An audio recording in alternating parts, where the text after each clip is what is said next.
시간에는 이렇게 감사 생활을 합시다 라는 제목을 가지고 말씀 증거하도록 하겠습니다. 제목을 함께 따라하도록 하겠습니다. 이렇게 감사 생활을 합시다. 감사 생활을 합시다. 오늘은 추수감사 주일입니다. 교회에서는 1년에 2차례의 감사 절기를 지키는데 정반기, 상반기를 마치고 7월 첫째 주에 우리가 맥추 감사, 보리를 거두는 시기에 맥추 감사 주일로 지키게 되고, 또 하반기와 또 1년의 삶들을 돌아보았을 때 하나님이 주신 은혜를 기억하면서 11월 셋째 주에 우리가 추수 감사 주일을 지키고 있습니다. 우리가 사실 매 순간 하나님께서 베푸신 은혜를 기억하면서 감사 예배를 드리는 것이 마땅함에도 불구하고 우리 인생들이 하나님께 대한 이 감사를 너무 많이 잃어버리고 살기 때문에 우리에게 이렇게 절기를 통해서라도 그 감사를 기억하고 또 그 감사를 회복하도록 만들어주고 있다라는 것은 어쩌면 하나님이 우리에게 절기를 주신 하나의 목적이고 우리에겐 큰 은혜가 아닌가 생각이 듭니다. 사랑하는 여러분, 오늘 추수감사 주일에 우리에게 주어진 이 절기만이 아니라 매 순간 더욱더 우리의 삶에 하나님께 대한 감사가 풍성해지는 귀한 은혜가 있기를 먼저 주님의 이름으로 축원합니다. 오늘 우리가 읽은 본문 신명기 16장의 말씀은 이스라엘의 3대 절기에 대해서 소개해주고 있어요. 3대 절기 하면 유월절과 칠칠절과 초막절이 있습니다. 모세가 이스라엘 백성들로 하여금 지금 가나안 땅, 하나님이 약속하신 가나안 땅에 들어가기에 앞서서 저들이 그 땅 가운데서 여호와 경외하는 삶을 살기 위해서 반드시 지켜야 할 것 중에 하나가 바로 이 3대 절기를 지킬 것을 명하였는데, 그들이 언제 어떻게 지켜야 할지를 자세히 소개해 준 것이 바로 오늘 16장의 말씀이라고 할 수 있어요. 그 가운데 우리가 읽은 말씀은 13절부터 17절까지 초막절에 대한 얘기, 또 수장절이라고도 말하는데, 이때는 어떤 때냐면 1년의 농사를 마치고 그 수확한 것들을 거두어 드릴 때 하나님께 이래 동안 감사했던 절기, 그래서 오늘날 우리의 추수감사절과 아주 유사한 절기가 바로 구약의 초막절이라고 할 수 있습니다. 특별히 오늘 본문이 굉장히 짧은 데에 비해서 이 짧은 구절에 하나님의 백성들이 어떻게 이 감사절기를 지켜야 할지 여러 가지 면에서 우리에게 자세히 소개해 주고 있어요. 자, 본문을 먼저 보시면 13절부터 17절까지 우리가 각 절마다 무엇을 말하려고 하는지 먼저 간단하게 살펴보도록 하겠습니다. 13절에서는 초막절을 지키는 때를 이렇게 소개합니다. 화면을 보시면 타작 마당과 포도주의 소출을 뭐 할 때요? 거두어 드린 후에, 그러니까 한마디로 말하면 1년의 농사를 마치고 추수하였을 때, 이때 감사절을 지킬 것을 얘기하고 있어요. 14절에는 이 절기를 누구와 함께 지켜야 할지를 말해줍니다. 14절 보시면 누구랑 함께 지내자냐면 너와 내 자녀와 노비와 내 성중에 거하는 레위인 객 고와 가부가 함께 되리라.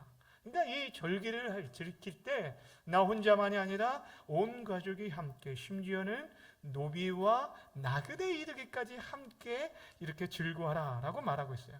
15절에서는 지켜야 할 장소를 소개해 주고 있는데 뭐라고 말하냐면 여호와께서 뭐 하신 곳이요? 택하신 곳. 아무 곳이냐가 아니라 여호와 하나님께서 구별하여 택하신 곳에서 절기를 지킬 것을 얘기합니다. 또 어떤 마음으로 무엇을 기대하며 지켜야 할지 15절 후반절은 이렇게 말하고 있어요. 내 손으로 행한 모든 일에 복을 뭐 할 것이니? 주실 것이니. 이미 받은 은혜에 대해서 감사할 뿐 아니라 앞으로 주실 은혜에 대한 기대와 소망을 가지고 하나님께 감사를 드리는 것이 이 초막절의 의미였다는 거예요.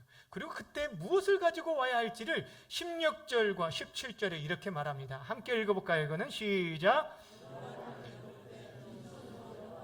배웁지 말고 각 사람이 내 하나님 여호와께서 주신 물질을 따라 그 힘대로 드릴지니라. 아멘. 빈손으로 오지 말고 여호와께서 주신 것을 가지고 예물로 삼아 드릴 것을 요구하고 있습니다. 여러분, 오늘 이 본문의 말씀이 13절부터 17절까지 벌써 다 말씀을 나누었는데 이 말씀을 통해서 우리가 절기뿐 아니라 우리 일상 속에서 어떻게 감사 생활을 해야 할지를 세 가지를 가지고 함께 나누도록 하겠습니다. 첫 번째, 여러분 우리가 어떻게 감사 생활을 해야 할까요? 가장 우선 되는 것은 몸으로 나와서 감사해야 한다라는 것입니다. 따라합시다. 몸으로 찾아와 감사합시다. 여러분, 오늘 본문 15절 전반절에 보면 내 하나님 여호와께서 택하신 곳에서 여호와를 배옵고라는 얘기가 있어요. 무슨 말이냐면 지금 이 16장 전체가 6월절과 7.7절과 초막절에 대한 절기를 말았는데 그 모든 절기 가운데 동일하게 우리에게 요구하는 게 뭐냐면 그 모든 절기 때마다 여호와께서 택하신 것, 특별히 여호와께서 자기 이름을 두시기 위해서 특별히 구별된 곳에서 너희는 그곳에 찾아와서 여호와의 얼굴을 배우라 라고 말합니다. 여호와께 여러분의 얼굴을 보이고 또 그분의 얼굴을 보라라고 말하고 있습니다. 그러니까 여기서 말하는 핵심은 무엇이냐면 감사 절기는 우리의 몸으로 직접 찾아 나와 예배할 것을 우리에게 요구하고 있다는 거예요. 우리가 3년여 과정의 코로나를 보내면서 지금도 여전히 많은 사람들이 모이는 것에 대해서 부담감을 가지는 것을 보게 됩니다.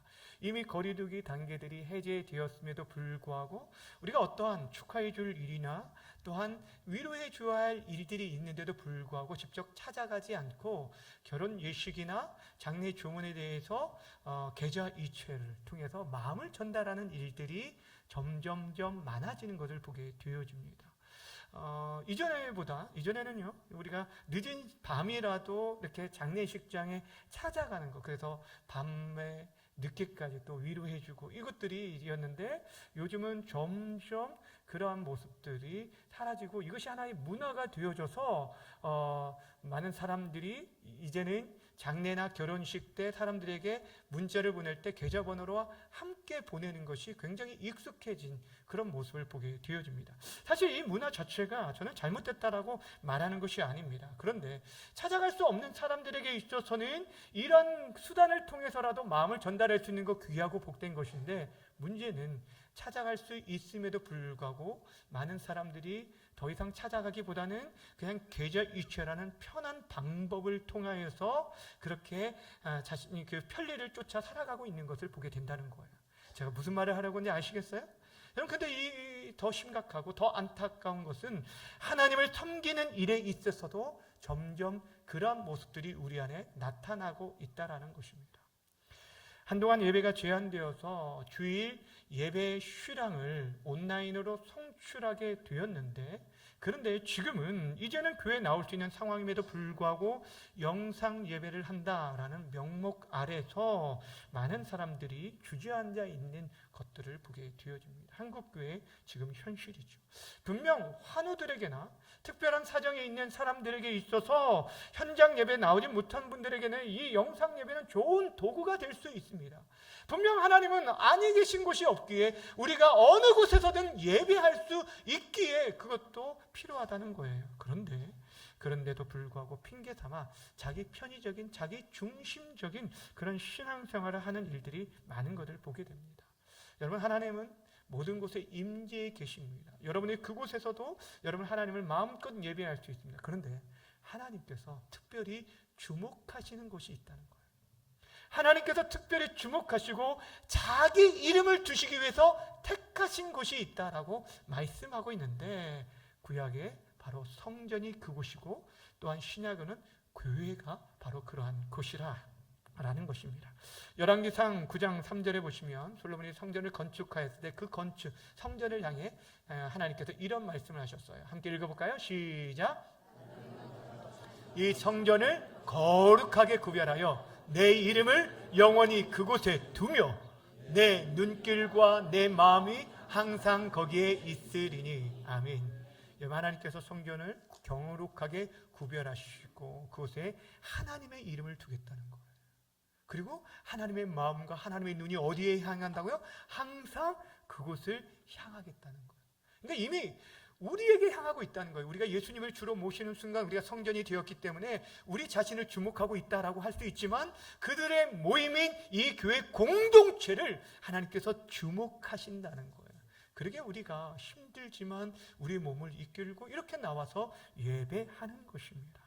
그렇다면 여러분, 하나님께서 왜 이스라엘 백성들, 전국으로 흩어져 있는 이들을 왜 이 절기 때마다 예루살렘으로 와서 그 성전에서 나와 예배하도록 하셨을까요? 어떤 사람에게는 이 절기, 1년에 3차례의 절기, 일주일 동안 진행되는 이 절기를 지키기 위해서 어떤 며칠을 걸어와야 했고, 어떤 사람은 심지어 일주일, 2주, 3주 이상을 걸어서 와야 했다는 거예요. 그런데도 불구하고 하나님께서 그들에게 요구하신 것은 그 모든 가족 공동체가 함께 그 예배를 위해서 오가는 모든 과정을 통해 하나님을 더욱 의지하게 만들고 하나님이 어떤 분인지를 그들이 배우고 그들을 가르치기 위함 때문에 하나님께서 그들을 명하여 주셨다라는 거예요. 여러분, 이스라엘 백성들이 성전으로 올라갈 때마다 여러 하나님을 향한 찬양과 고백과 기도를 드렸는데 시편 120편부터 134편이 바로 성전에 올라가는 노래입니다. 이들이 하나님 앞에 올라갈 때마다 불렀던 노래인데 어떤 마음으로 올라갔는지 시편 121편 1절 2절은 이렇게 말하고 있어요. 내가 산을 향하여 눈을 돌리라. 나의 도움이 어디서 올까? 나의 도움이 천지를 지으신 누구에게 있다고요? 여호와께로다. 무엇을 말하냐면 그들이 지금 예루살렘 그 산 꼭대기에 있는 성전을 향해서 올라갈 때마다 그 눈을 성전을 향해 올라올 때마다 매 순간마다 그래, 우리 인생의 힘은, 우리의 능력, 우리의 도움은 바로 이 천지 만물을 만드신 하나님께로부터 오는구나 라는 것들을 그들로 하여금 깨닫게 하여 주셨다는 거예요. 그러니 이 절기를 지키는 것은 그들을 괴롭게 하기 위함이 아니라 그들의 믿음을 더욱 견고케 만들어 주는 귀한 일이었다는 거예요. 사랑하는 여러분, 우리 감사 생활 가장 우선되는 것은 우리의 몸이 직접 하나님 앞에 나와 예배하는 것이라는 것을 여러분 기억하셨으면 좋겠어요. 하나님 이것을 기뻐하셔요. 우리가 매 명절마다 추석과 설날이 되어지면은 고속도로가 주차장을 방불하게 됩니다. 굉장히 정체가 현상이 길어지는데 서울부터 늘 이렇게 뉴스에 보면 부산까지 몇 시간, 심지어는요 이게 얼마나 많이 걸리는지 10시간 이상이 걸리는 일들도 굉장히 많이 있습니다. 그런데 그것만도 있는 게 아니에요. 교통사고도 이 명절 때 더 많이 일어나는 것을 보는데도 불구하고 사람들이 그렇게 힘든 가운데서도 매 명절 때마다 고향을 찾는 이유가 무엇이에요? 그 고향에 누가 있기 때문에? 나를 낳아주고 길러주신 부모님이 계시고 그 부모님 우리를 기다리고 계시기 때문이라는 거예요.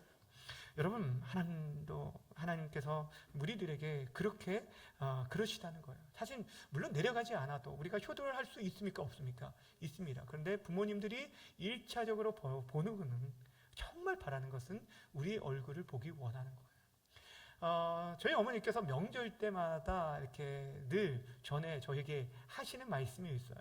무슨 말씀이냐면 교회 일도 바쁘고 내려오면 차도 많이 막히고 힘드니까 이번 명절에는 뭐 하지 마라? 내려오지 마라.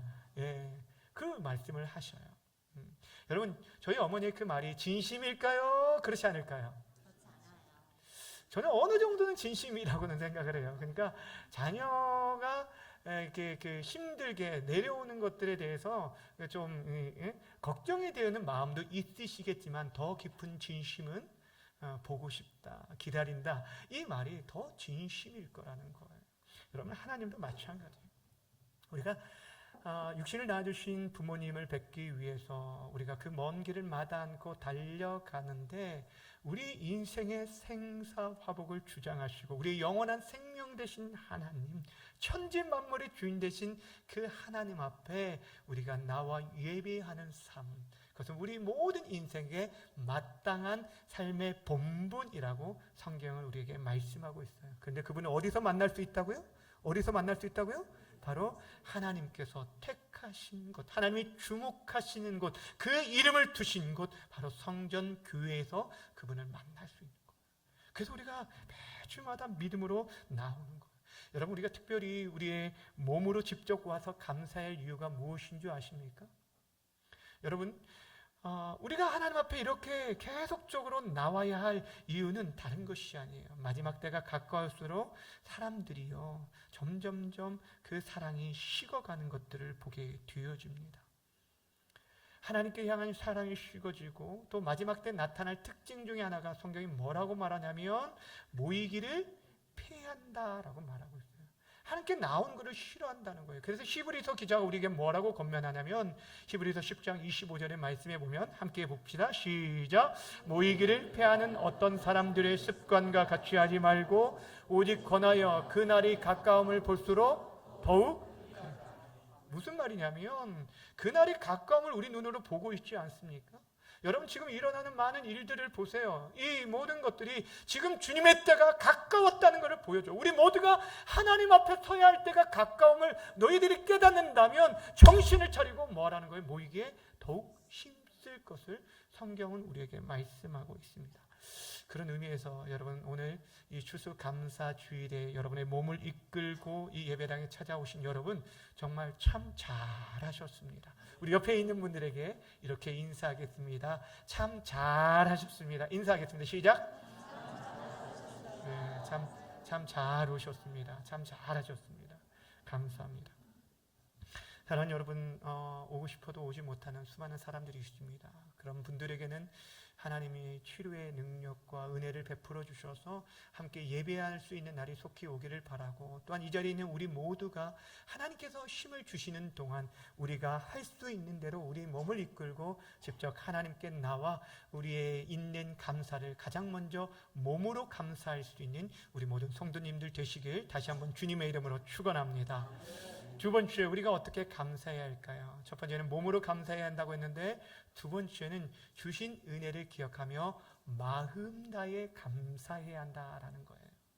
몸은 하나님 앞에 나와 있지만 그 마음이 하나님에게서 멀어져 있다면 그 예배는 하나님이 받으실 수 없게 되어집니다. 그러게 우리는 하나님이 주신 은혜를 기억하며 이 자리에 서 있어요. 내가 오늘 이 자리에 있는 것도 한 주의 일의 삶도 모든 것이 하나님의 은혜였구나라는 것들을 기억해야 한다는 거예요. 오늘 17절 말씀에 보면 각 사람이 내 하나님 여호와께서 주신 복을 따라 그 힘대로 드릴지니라 라고 말하고 있어요. 여호와께서 주신 복, 그 복, 우리의 삶 가운데 지금까지 함께 하셨던 그 복들을 헤아리고 생각하라는 거예요. 그것을 생각하고 우리가 기억할 때 우리 안에 마음을 다해서 우리가 하나님께 예배할 수 있어요.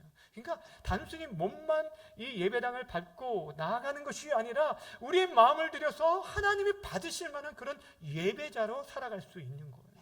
여러분, 사람들이 서로 선물을 주고 받을 때도요, 그 사람이 그 선물을 정말 마음을 다해서 진심으로 이렇게 선물을 하였는지 아니면 그냥 인사치레, 체면치레로 선물을 하였는지는 여러분 받는 사람도 어느 정도는 느끼고 알게 되어집니다. 그것이 크고 비싸서가 아니라요. 그것이 작고 그것이 싼 그런 물건이라 할지라도 그 사람의 마음과 중심들이 담겨 있는 것을 받으면요, 어떻게 됩니까? 그 마음이 따뜻하게 돼요. 감사한 마음이 크게 돼요. 저도 이제 가끔 어떤 이렇게 분들이 이렇게 뭔가 이렇게 만들어 오면은 만들어서 이렇게 주시는 거, 뭐 청도 만들어 주시고 이렇게 하시면 그것들 받을 때마다 마실 때마다 얼마나 그 마음에 감사함이 있는지 몰라요. 작은 것 같지만 아니에요. 그 안에 정성이 담겨 있는 걸 알 때 그 마음에 기쁨이 있고 감사가 있어요. 근데 우리 하나님은요, 우리의 겉으로 보여지는 모습뿐 아니라 뭐를 보신다? 우리의 마음과 우리의 생각을 감찰하신다는 거예요. 그러니까 여러분들이 지금 어떤 자세와 어떤 태도로 이 자리에 앉아 있는지 누구보다도 하나님께서 잘 아시고 계시다는 거예요. 그러기에 우리가 마음을 다해 하나님께 감사하기 위해서는 사실 우리의 힘으로 잘 안 돼요. 우리가 하나님께서 주신 그 은혜들을 기억하고 생각할 때 이렇게 우리가 마음을 다해서 감사할 수 있는 것입니다. 그래서 오늘 16장 우리가 전체를 읽지 않았지만 이 말씀에서 계속적으로 말하는 게 뭐냐면 하나님께서 너에게 어떤 일들을 행하셨는지를 기억하라 라고 말하고 있어요. 너희가 애굽 땅 종되었던 것을 기억하고 그 가운데 하나님께서 너희를 어떻게 이끌어 주셨는지를 기억하라는 거예요. 여러분, 왜 우리가 하나님을 기억하고 그분이 행하신 일들을 기억해야 할까요? 우리는 너무도 쉽게 그의 은혜를 잃어버리고 살기 때문이에요. 여러분, 모세가 지금 그렇게 힘을 주어서 이스라엘 백성들을 말하고 있는데, 이 신명기는 모세의 유언과 같은 설교입니다. 출애굽 2세대가 이제 가나안 땅에 들어가기 앞에 그 문턱에서 모세는 그 땅을 들어가지 못하는 그 입장에서 정말 유언과 같이 그들에게 설교를 남기면서 뭐라고 얘기한 줄 아십니까? 너희들 여호와를 기억하라 라고 말하고 있어요. 그분의 은혜를 기억할 때 우리가 감사할 수 있다라는 얘기를 하고 있는 거예요. 왜 그렇게 말하냐면 그 은혜를 잃어버린 출애굽 제1세대, 즉 2세대의 아버지, 그 부모 세대들이 자기 눈앞에서 죽어가는 것들을 보았기 때문이에요.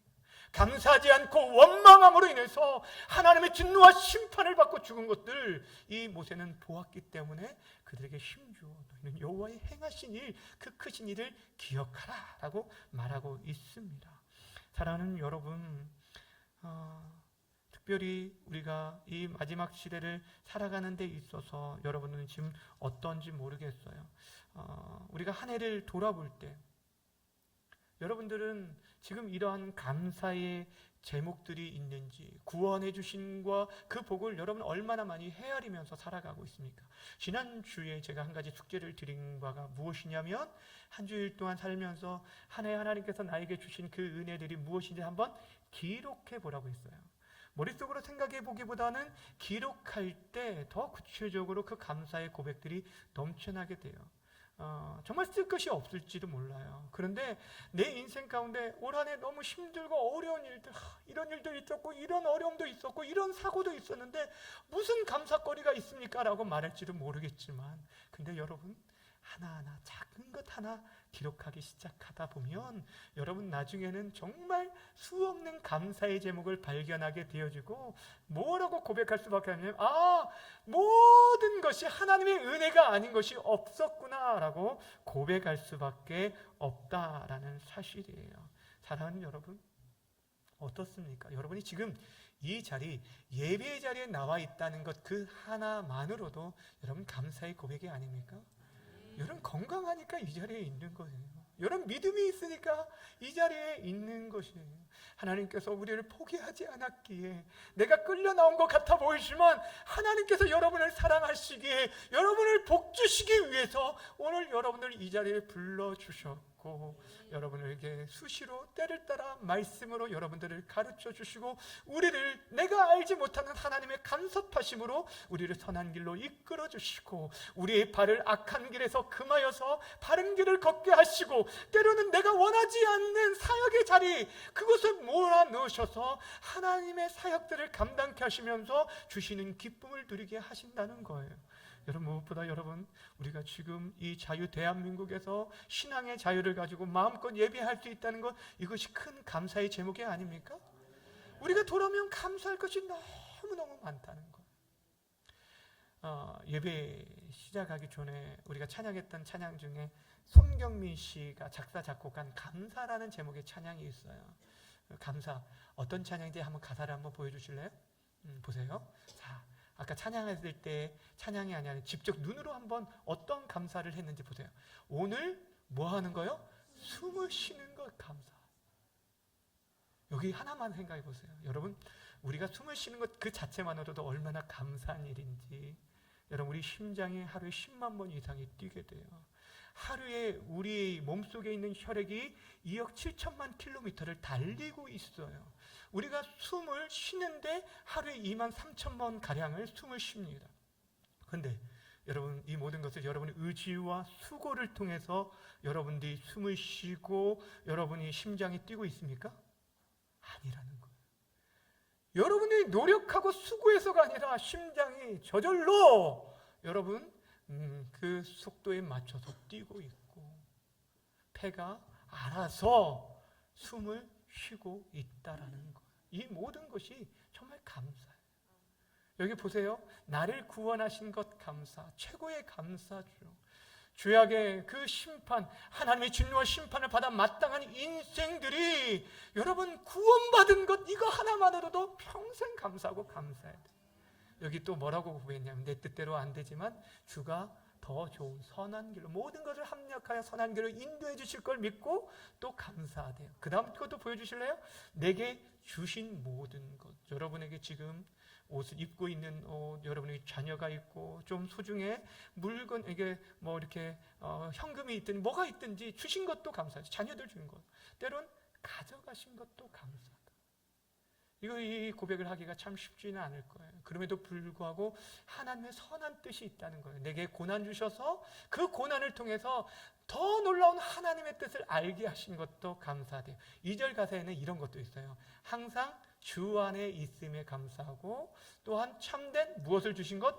소망 주신, 하늘 소망을 가지고 우리에게 이미 예비된 천국 소망을 가지고 살아갈 수 있는 것도 감사하고, 무엇보다 나 같은 사람도 하나님의 자녀 삼아 주시는 것, 이것이 여러분 감사라는 것. 제가 지난 봄에 코로나에 걸렸을 때 첫날이 좀 많이 힘들었어요. 근데 혼자 이렇게 목양실에서 격리하고 있는데 이렇게 숨이 잘 안 쉬어지고 가슴이 너무 통증이 있어가지고 답답한데 숨을 몰아쉬기 시작했어요. 이렇게 하면서 이거 병원에 다시 가야 하나? 막 이런 생각이 들 정도로 첫날을 그렇게 보냈는데, 그러면서 두 가지 생각이 딱 들었어요. 어떤 생각이 들었냐면, 젊은 사람도 이렇게 힘든데 우리 성도님들, 나이 드신 성도님들 참 힘들겠다 라는 생각이 처음에 들었고요. 두 번째 생각은 내가 평소에 그냥 아무런 생각 없이 숨을 쉬고 있었던 거, 이게 굉장히 큰 은혜였구나라는 생각이 들었어요. 여러분 그렇지 않나요? 네, 감사하잖아요. 중환자실에 한번 가보세요. 중환자실에 여러분 호흡기, 산소 호흡기 하루 착용하는데 가격이 30만 원이에요. 하루에. 그러니까 여러분이 오늘 하루를 편하게 숨을 쉬고 있다면 30만 원어치 여러분 산소를 무료로 마신 거예요. 저한테 안 내도 되니까 마음껏 마시기 바랍니다. 여러분 제가 무슨 말을 하려고 하십니까? 우리 인생 가운데 정말 생명에 필요한 햇빛과 물과 공기, 이 모든 것이 하나님이 우리에게 거저 주신 은혜라는 거예요. 그 은혜를 생각할 때 우리가 마음 다해 하나님께 감사할 수 있는 것입니다. 주 안에 사랑하는 여러분, 우리가 이 시간뿐이 아니라 여러분이 매주 주일만 앞에 나올 때마다 하나님 우리에게 베푸신 그 은혜가 얼마나 큰지 되새기면서 그 은혜에 감사하며 마음 다해 감사하는 우리 성도님들 되시길 주님의 이름으로 축원합니다. 마지막으로 여러분, 우리가 어떻게 감사해야 할까요? 여러분 처음에 무엇으로 감사해야 한다고요? 몸으로 찾아와서 감사하고, 두 번째는 마음 다해 감사하고, 세 번째는 힘을 다해 물질로 감사할 것을 성경 우리에게 말씀하고 있습니다. 따라합시다. 힘을 다해 물질로 감사합시다. 세 번째가 목소리가 제일 적어지고 있어요. 목사님 이제 본색을 드러내신 거 아닙니까? 여러분, 내 성경이 우리에게 뭐라고 말씀한지 16절 17절 다시 한번 읽습니다. 시작.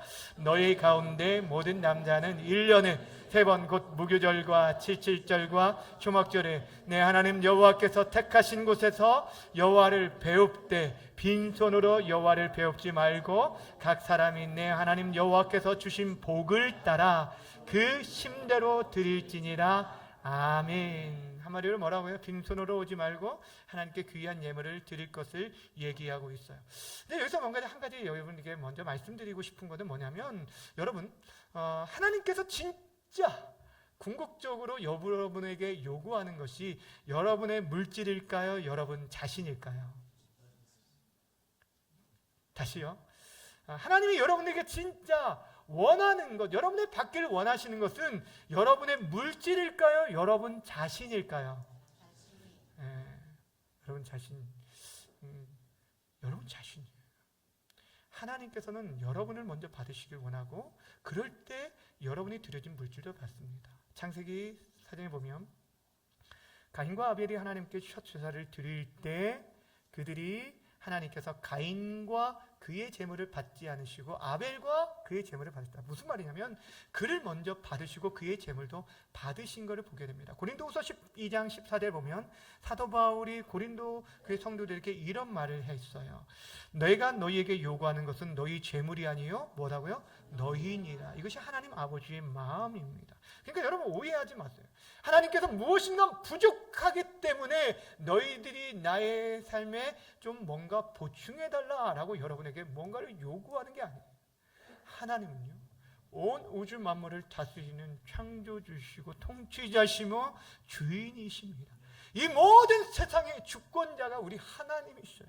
여러분들이 아무것도 드리지 않아도 그분은 홀로 영광을 받으실 수 있는 분이에요. 오히려 하나님께서 저와 여러분들이 이곳에 초청하는 것은 죄로 인해서 허덕이는 인생들에게, 허탄한 것에 굴복하며 살아가는 저와 여러분들에게 참된 평안과 안식과 생명을 주기 위해서 여러분을 초청하여 주셨다는 거예요.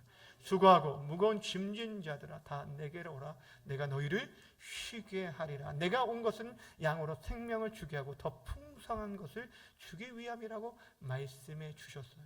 그럼에도 불구하고 하나님께서 우리에게 물질을 요구하지, 헌물을 요구하시는 것은 바로 우리의 마음의 중심을 이 물질을 통해 고백하도록 만든 거예요. 여러분, 성경이 뭐라고 말합니까? 물질이 있는 곳에 무엇이 있다고요? 우리의 마음이 있다라고 말하고 있어요. 정말 그렇습니다. 여러분들이 누군가에게 무언가를 사주게 되어질 때 그거에 대해서 값을 치르게 되어질 만큼 이렇게 마음이 쏟아지게 되어져요. 더 마음을 쏟아지게 돼요. 우리가 매번 명절 때마다 여러분 이 고향을 찾아갈 때 보면 귀성객들을 보면 그 손에 뭔가를 이게 바리바리 싸. 사실 그 고향 집에도 다 있는 거예요. 예, 없어서 살아가는 게 아니에요. 그런데도 불구하고 나아가는 거는 여러분은 어떤 겁니까? 부모님께 그 부모님을 인정해 드리는 거예요. 그 부모님께 감사함을 표하기 위한 거예요. 부모님은 그 선물이 아니고 그 자식 얼굴만 보는 것만으로도 만족하지만, 그런데 그 가져온 것 여러분 싫다는 부모 없습니다. 여러분, 여기 계신 분들 아직 부모님 살아 계시다면 용돈 두둑히 주는데 그 용돈 싫어하는 부모 제가 한 번도 못 봤습니다. 많이 드리세요. 그런데 우리 하나님께서도 어떠시냐면, 우리가 이 모든 세상의 것이 하나님께로부터 말미암다, 하나님의 주인 되심을 우리가 하나님의 하나님 되심을 인정하고 고백하는 것. 여러분, 보이지 않는 하나님께 사랑한다고 말하잖아요. 그것을 여러분이 예배를 통해서 보여주는 거예요. 몸을 통해, 우리 마음을 통해, 또한 물질을 통해. 그래서 성경이요, 하나님과 물질을 겸하여 섬길 수 없다라고 하는 것은 그만큼 물질에 대한 가치들이 우리 안에 크기 때문에 내가 하나님이야 라는 것들을 하나님께서 우리에게 말씀해 주면서 너희들이 이 물질을 들여서 물질이 아니라 하나님을 섬기는 것을 보이도록 만드시는 거예요. 하나님만을 섬기는, 하나님을 경외하는 신앙을 우리에게 보이도록 만들고 있는 거예요. 근데 어떻게 드리라고 하냐면 힘대로 드리라. 이 힘대로라는 것은 경제적인 능력대로 드리라는 것이 아닙니다.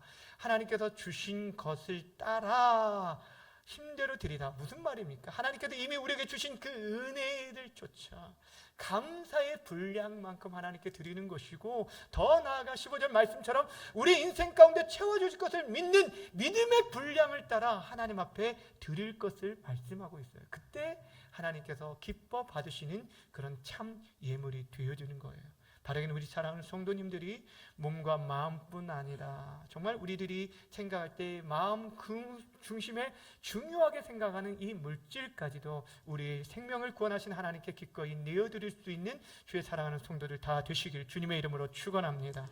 주의 사랑하는 여러분 그동안 어떻게 감사 생활을 하셨습니까? 여러분 말로만 감사를 하였습니까? 때로는 마음이 중요하다 하면서 몸으로 직접 나와 섬기는 것들을 주저하고 꺼려하며 지내고 있었습니까? 무엇보다 우리의 마음을 하나님께 드리기 위해서 여러분 찬송가의 가사처럼 받은 복을 조용하게 올 한 해가 지나가기 전에 다시 한번 세어보셨으면 좋겠어요. 한번 적어보세요. 정말이에요. 그 적어보시면서 하나님이 어떤 은혜를 주신, 저는 이렇게 적어보면서 하나님께서 올 한 해 우리 공동체 가운데 주신 은혜들 너무너무 감사한 것들이 참 많더라고요.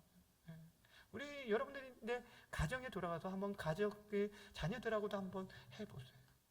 하나님 우리의 가정에, 우리 삶에 이러한 큰 은혜를 주신 그 모든 것이 하나님의 은혜임을 함께 고백할 수 있었으면 좋겠고, 아직까지도 헌물을 드리고 예물을 드리는 데 있어서 인색하거나 주저하는 자들이 있다면 여러분 정말 하나님이 어떠한 분인지, 하나님 우리에게 어떠한 은혜를 주셨는지를 기억하면서 하나님 우리에게 모든 것이 하나님께로 말미암고 하나님께 돌아감을 인정하면서 하나님께 더 귀한 마음을 담아 물질을 드릴 수 있는, 그래서 정말 성숙한 믿음의 사람들, 성숙한 감사의 삶을 살아가는 우리 모든 중앙교회 성도들 다 되어지기를 주님의 이름으로 간절히 축원합니다.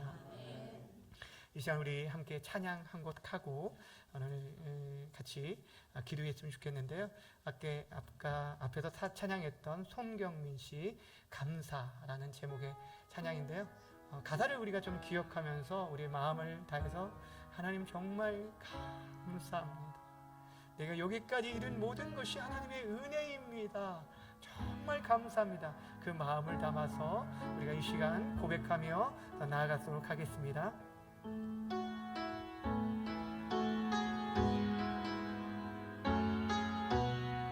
오늘 숨을 쉬는 것 감사, 오늘 숨을 쉬는 것 감사,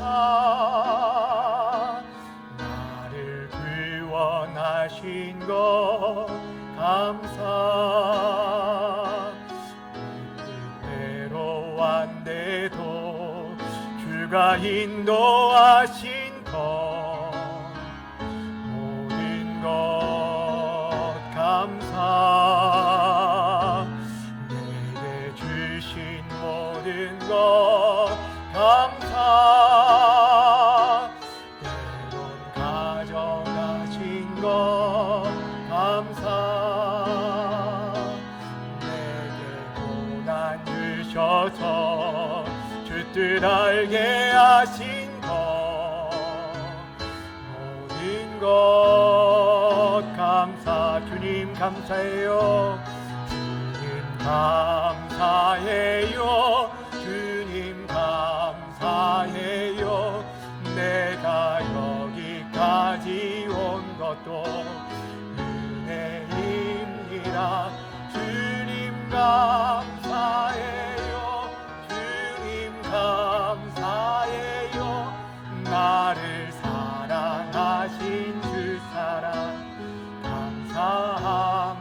2절로 찬양합시다. 오늘 숨을 쉬는 것 감사, 오늘 숨을 쉬는 것 감사,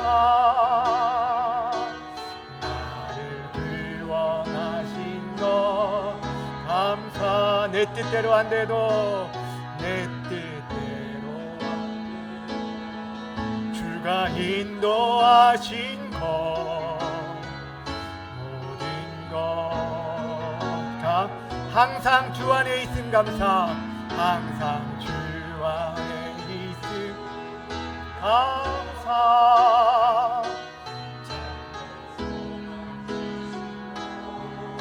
감사. 나 같은 사람도 자녀 삼아 주신 것 모든 것 주님 감사해요. 주님 감사해요. 주님 감사해요. 내가 여기까지 온 것도 은혜입니다. 주님 감사해요. 주님 감사해요. 나를 사랑하신 그 사랑 주님 감사해요. 주님 감사해요. 주님 감사해요. 주님 감사해요.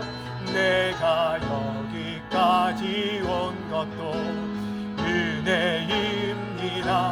주님 감사해요. 주님 감사해요. 나를 사랑하신 그 사랑 감사합니다.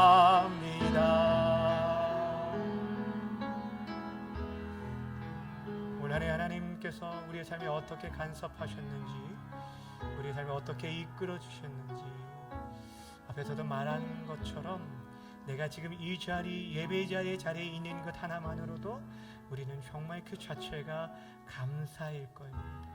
이 시간 기도할 때 우리를 구원하신 그 은혜 하나만으로도 일생 동안 감사하는 인생들 되게 해 주옵소서. 하나님, 부족한 저를 하나님의 자녀 삼아주시고 천국 백성 되게 하신 거 감사합니다. 지금까지 지내온 것 모든 것이 주님의 은혜입니다. 이런 고백을 드리면서 하나님께 감사의 고백을 드리며 기도하도록 하겠습니다. 이 시간 함께 기도하며 나아갑니다.